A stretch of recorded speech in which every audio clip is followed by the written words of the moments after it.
आर-सी-बीचे fans हे मूर्ख आहेत. ते काहीही बोलतात, काहीही शिव्या देतात. सोशल मीडियावरती त्यांनी घाण माजवलेली आहे. अशा गोष्टी सोशल मीडियावरती बोलल्या जातात आहे. मित्रांनो, Twitterवरती आर-सी-बी फॅन्सबद्दल कंप्लेंट केली जाते आहे. याच्यामध्ये जे आर-सी-बी फॅन्स आहे, त्यांच्यावरती आरोप केले जातात आहे, की ते ट्रोल करतात, सर्वसामान्य लोकांना वाईट बोलतात, त्यांच्यावरती राग काढतात. परंतु हे राग आला कुठनं?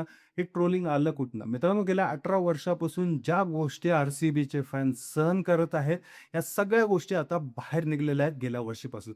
मागच्या वर्षी आर-सी-बी जिंकली, यावर्षी फायनलमध्ये परत एकदा पोहोचलेली आहे आणि यामध्ये हे आर-सी-बी फॅन जे आहेत, ते सगळं सेलिब्रेट करतात आहे आणि त्यांचा हक्क आहे. ते चिडवू पण शकतात, ते ट्रोल पण करू शकतात. कारण तुम्ही गेल्या 18 वर्षापासून ज्या लेव्हलला त्यांना ट्रोल केलेलं आहे, ज्या लेव्हलला तुम्ही बोललेला आहात, त्या सगळ्या गोष्टी ह्या आर-सी-बी फॅन्सनी या गेल्या वर्षीपासून केलेल्या आहेत.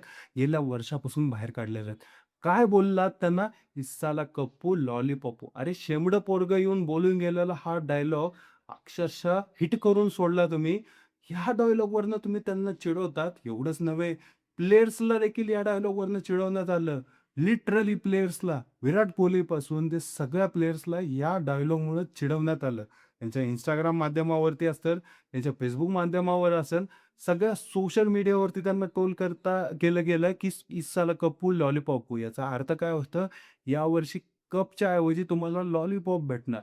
एवढ्या सगळ्या गोष्टी सहन केल्या त्यांनी. मोठमोठ्या प्लेयर्सपासून सर्वसामान्य फॅन्सपर्यंत सगळ्यांनी तेवढ्या गोष्टी सहन केल्या. सर्वात महत्त्वाची बाब म्हणजे मित्रांनो, हे आत्ता साठलेलं नाही वर्ष, दीड वर्षामध्ये. हे 18 वर्षापासून साठलेलं आहे. गेल सारखे प्लेयर होते, डिव्हिलियर्स सारखे प्लेयर होते, विराट कोहली सारखा प्लेयर होता, स्टेन सारखा बॉलर होता, स्टार्क सारखा बॉलर होता. एवढे मोठे-मोठे बॅट्समन असून देखील आर-सी-बी जिंकू शकली नाही. त्यामुळे त्यांना ट्रोल केलं जायचं. त्यांचं कंपॅरिझन साऊथ आफ्रिकासोबत केलं जायचं. त्यांना चोकर्स बोललं जायचं आणि याचमुळं त्या टीमच्या भावना तेवढ्या दुखावल्या गेल्या होत्या. त्या टीमला मनामध्ये वेदना होत होत्या, की अक्षरशः बाबा रे, हे आमच्यासोबत चाललंय का? मित्रांनो, हे त्यांच्यासोबत झालंच. 18 वर्षापासून तुम्ही त्यांना चिडवलं, त्यांच्यावरती अक्षरशः सगळ्या गोष्टी लादल्या आणि या सगळ्या गोष्टी आता 18 वर्षानंतर निघतात आहे, तर गपचूप सहन करा. सहन का करा? कारण तुमच्या टीम आता बाहेर गेलेल्या आहेत. ज्या पण 5-5 ट्रॉफीवाल्या टीम होत्या, मी पण त्या ट्रॉफीवाल्या टीमचा हिस्सा आहे. परंतु मला एक प्रोफेशनल फॅन म्हणून मी एक गोष्ट सांगतो, की त्यांचा हक्क आहे, की ते चिडवू पण शकतात, ते बोलू पण शकतात. कारण तेवढं त्यांनी सहन केलेलं आहे. मित्रांनो, जेवढं एखादी सून किंवा सासू सुनाला टोमणे मारत नाहीत, त्याच्यापेक्षा जास्त टोमणे हे त्या पोरांना या दुसऱ्या टीमच्या फॅन्सने मारलेलं आहे. वर्गात बसलेल्या विद्यार्थ्यापासून ते कॉर्पोरेटमध्ये काम करणाऱ्या मजदुरापर्यंत सगळ्यांनी सहन केलेलं आहे. प्रत्येक आर-सी-बी फॅन्सने सहन केलेलं आहे. अक्षरशः रडलेले आहेत काही-काही फॅन्स तर, की "बाबा रे, मी या टीमला एवढा जीव लावतोय, एवढ्या वर्षापासून या टीमला साथ देतोय. ही टीम आताही जिंकली नाही, अजूनही जिंकत नाहीये." हे सहन केले गेले. मित्रांनो, त्यांच्याहून पाठीमागे ज्या टीम्स आल्या त्या देखील जिंकल्या. सनरायझर हैदराबाद असेल, गुजरात टायटन्स असेल, ह्या टीम देखील मित्रांनो मागणं येऊन ह्यांनी कप घेतलं. परंतु आर-सी-बी जिंकली नव्हती. 2025 ची ती ट्रॉफी उचलली. विराट रडला. ते रडणं सोपं नव्हतं. मित्रांनो, विराट जो रडला होता, तो वर्ल्ड कप जिंकल्यावरती एकदा रडला होता आणि आता ह्या गोष्टी झाल्यावरती आय-पी-एलची ट्रॉफी जिंकल्यावरती रडला. परंतु आय-पी-एलची ट्रॉफी जिंकल्यावरती तो खूप ढासाढासा रडला होता. कारण त्या फ्रँचायझीसाठी एवढे वर्ष त्याने दिले होते. परंतु ते रिझल्ट्स भेटत नव्हते. त्याच्या कॅप्टन्सीच्या अंडर पण भेटले नाहीत. रजत पाटीदारने अतिशय उत्कृष्ट कामगिरी करून हे कप त्या विराटच्या पायथ्याशी आणून ठेवलं. एका हनुमानासारखं त्यांनी या सगळ्या गोष्टी केल्या. संकटमोचक म्हणून ह्या रजत पाटीदारला म्हणून देखील ओळखू शकता. काय खेळी होती कालच्या मॅचमध्ये देखील त्यांनी फायनलला पोहोचवली यावर्षी पण टीमला.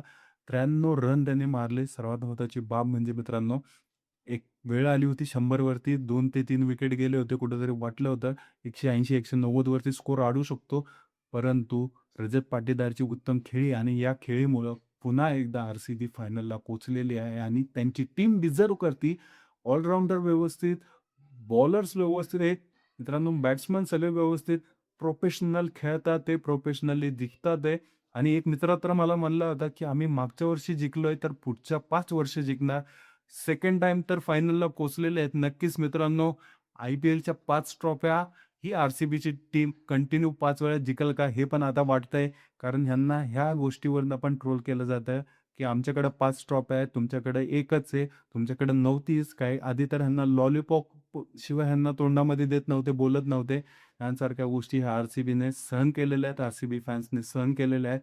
म्हणून हे डिझर्व्ह करतात आता बोलणं, गपचूप गुमान बसायचं, ऐकून घ्यायचं. कितीही काय झालं तरी तो त्यांचा हक्क आहे. तुम्ही त्यांना तेवढं चिडवलंय म्हणल्यावरती ते तुमच्या नशिबात येणारच आणि ते बोलतात ते. नक्कीच मित्रांनो, या आर-सी-बीच्या फायनलला काय तुमचा विचार असेल, की आर-सी-बीची ही फायनल जी होणार आहे, ती आर-सी-बी जिंकू शकेल का? का यावेळेस दुसरी कुठली टीम बाजी मारणार? सलग 5 वेळा आर-सी-बी जिंकणार असं माझ्या मित्रांनी तर मला बोललेलं आहे. दुसऱ्या वेळा ही बाजी मारू शकतील का? नक्की कमेंट करून सांगा. भेटूया एक अशाच व्हिडिओमध्ये. जय हिंद, जय महाराष्ट्र.